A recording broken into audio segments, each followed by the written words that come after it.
When it comes to Skylanders as a franchise, it's pretty clear that the figures are one of the biggest and most important aspects of it right next to the games themselves. There's a reason why there are so many different variants of figures throughout the history of the franchise. Recolors, Chase, both legendary versions, light cores, reposes, darks, all of them were pretty much made to squeeze more money out of people who played the games. But they're also a part of Skyland's lore as well. The toys are the frozen and shrunken versions of the Skylanders whenever they get sent to Earth for whatever reason, and we get to see this happen in a cutscene for almost every single Skylanders game, except for Superchargers and Imaginators where they just show off the teams. And interestingly enough, before Trap Team, Skylanders rarely made appearances outside of these specific cutscenes until Skylanders Trap Team, where they made appearances in in-game cutscenes since specific Skylanders rarely have a story presence except for the rare cases or its Imaginators. What I'm basically trying to say is that Skylanders don't really end up in cutscenes a lot, and because of that, a lot of us are going to notice when they do end up in cutscenes. And if we exclude all the times after Swap Force, there's only 3 times where the Skylanders show up like this. 2 instances in SSA, the first initial fight with Chaos and when he's sent to Earth at the end of the game,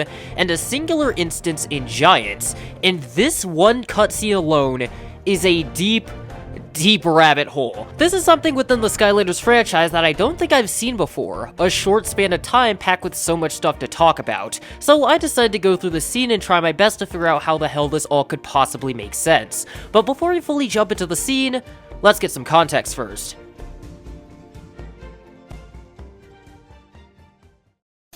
Alright, so to properly understand what's going on, we have to go over a specific cutscene from Spyro's Adventure, and that's the ending cutscene of that game. Now, after you defeat Chaos and his High Dragon, we cut to the Skylanders and their allies surrounding Chaos, who's trapped in a magical cage. He calls out to Eon and tells him that even if he sends him back to the Outlands, he'll just keep coming back again and again until Skylands is under his control. Eon showing up and telling him that they aren't going to send him back to the Outlands. Chaos is confused about what Eon means until he explains that he has something more fitting in mind for him and gives Hugo the honors. And as Hugo begins the process, Chaos begins, or attempts to bargain with everyone present, only for Hugo to go on, almost toying with Chaos before they launch him away to Earth. Spyro, Trigger Happy, and Gilgrunt all celebrating their victory. Remember this part. This is very important for later. We actually get to see Chaos go through the part of the process where he gets smaller, but strangely enough, he isn't frozen, as implied by what we hear when he eventually reaches his destination.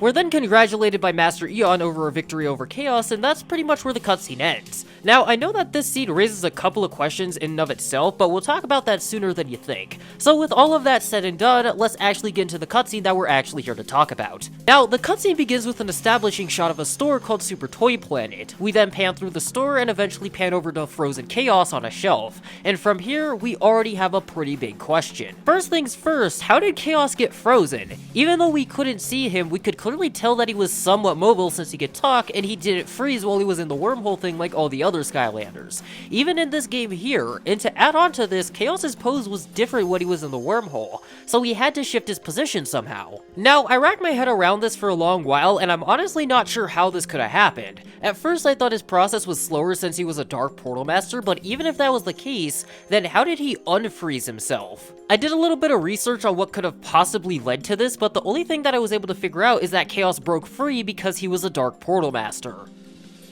But how? In the cutscene itself, he didn't even know that he somehow ended up in a toy store, so he couldn't have possibly been aware enough to actually do this on his own. But I also heard somewhere else that since he was a Dark Portal Master, the effects could have worn off over time. And even though that kinda answers how he unfroze, it doesn't tell us how he got to that state in the first place. Anyways, after Chaos unfreezes, he questions where he is before he begins to remember what happened to him. So, if he didn't make it to the toy store by himself, then how did he get here? Okay, now that I'm actually breaking this video down, it's becoming way more of a mess than I initially realized.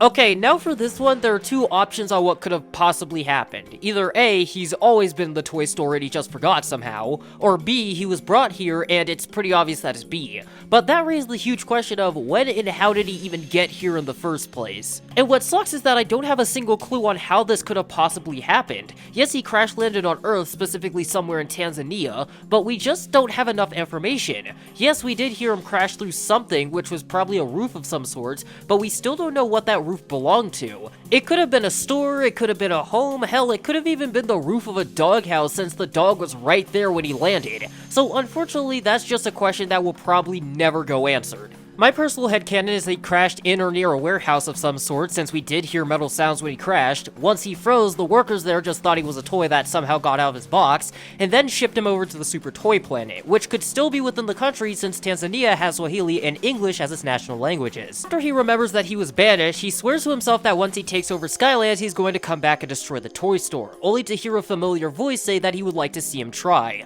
Chaos asking who said that before he cut over to a group of Skylanders in a display. And this right here is probably the most confusing thing in the history of Skylanders. Now, remember that thing I told you to remember when we talked about how Chaos even ended up on Earth in the first place? Well, if you remember, you know that there were 3 Skylanders present when he was banished. Trigger Happy, Gilgrunt, and Spyro. Now, this alone raises a crap load of questions since at this point in time, Spyro and Gilgrunt should be in Skylands, and they're both somehow frozen as statues here, which is impossible since we saw them both present in Skylands. How the hell can they be a toy on Earth and be physically present in Skylands at the same time?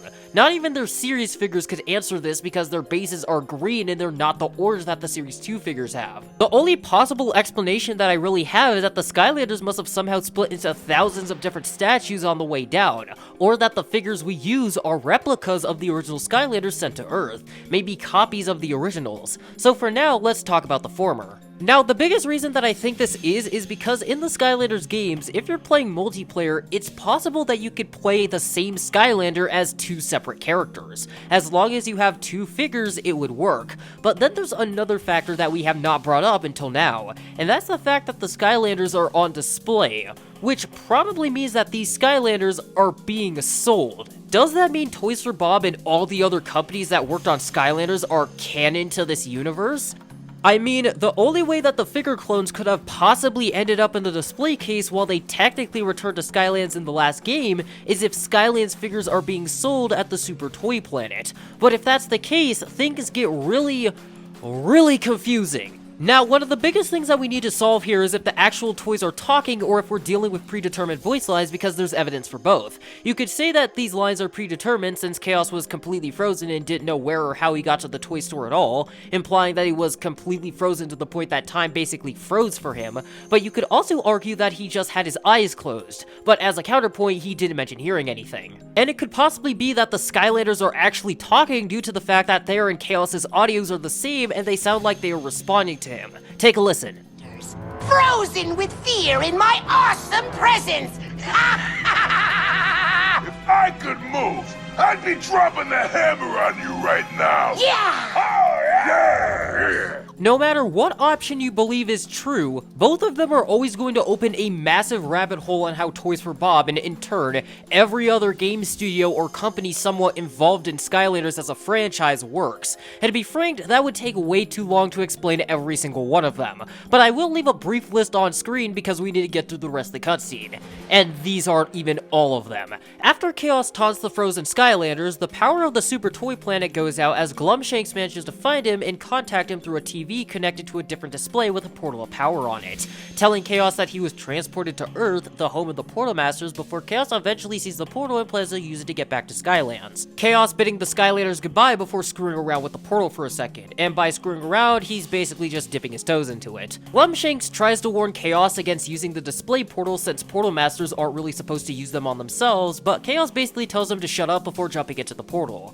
nothing really happening at first before Chaos is electrocuted and pulled through the portal. And that's pretty much where the cutscene ends, or at least the part that I really wanted to talk about. Now, the last thing that I really want to talk about is how Portal Masters aren't allowed to use portals on themselves, which I think is extremely clever to explain why people can't just use a portal to get the Skylands and vice versa. But it does make me wonder if it's because it could potentially lead to dark corruption. The only two Dark Portal Masters we've seen have used portals in ways that require them to go into the portal. Chaos is stunned here, and Cassandra hiding in your portal during your fight with her in SWAT Force. Even still, when Chaos used it on himself, he didn't suffer that much of a negative effect from it. He was just spit out at a random location when he was charged with a ton of energy, but it's clearly survivable. But it still could have been Chaos just getting lucky, since this is the only time we've really seen something like this happen. In conclusion, is this cutscene bad? Hell no. It creates so many different questions that you can explore, and not only that, but they managed to make a meta scene without it ending up as being cringy, which is something that is really damn hard to do successfully. And even though it raises a lot of questions that don't exactly have solid answers, I still believe that this is one of the most standout cutscenes in the Skylanders franchise. But with all of that said and done, I'd like to thank you all for watching. Like always, hit the subscribe button if you enjoy videos like this, share this around so I can grow the channel, leave some comments down below to make the algorithm happy, check out the playlist for Return to Skylands, its Discord if you want to help, and the lore I've covered so far in the description below, along with the music, and I will see you all in the next one.